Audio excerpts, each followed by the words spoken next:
El perro y el gato.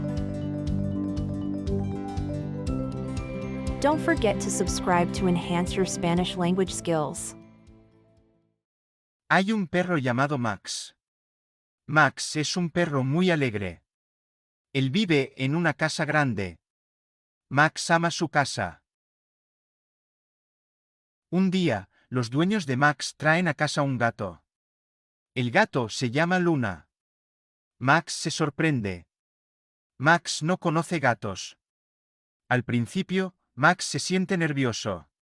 Luna también se siente nerviosa. Se esconden el uno del otro. Pero luego, un día, comienzan a jugar. Max y Luna corren y saltan. Max se da cuenta de que le gusta jugar con Luna. Luna también se da cuenta de que le gusta jugar con Max. Max y Luna ya no se esconden. Ahora, Max y Luna son amigos. Aman jugar juntos. Max está feliz. Luna también está feliz. La casa es su hogar. Y así, un perro y un gato se convierten en los mejores amigos. Todo en la casa es más divertido desde que Luna llegó. Este es el final de una hermosa amistad. Bien hecho.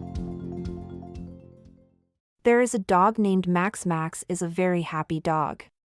He lives in a big house. Max loves his home. One day, Max's owners bring a cat home. The cat is named Luna. Max is surprised. Max doesn't know cats. At first, Max feels nervous. Luna also feels nervous. They hide from each other. But then one day, they start to play. Max and Luna run and jump. Max realizes that he likes playing with Luna.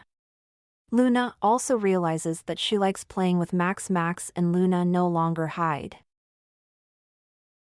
Now, Max and Luna are friends. They love to play together.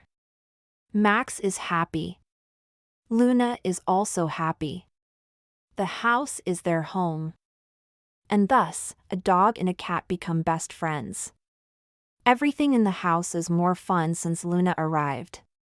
This is the end of a beautiful story about friendship. We hope you enjoyed the journey and improved your Spanish. Subscribe for more engaging content to enhance your language skills. Gracias por acompañarnos en Lingua Stories. Hasta pronto.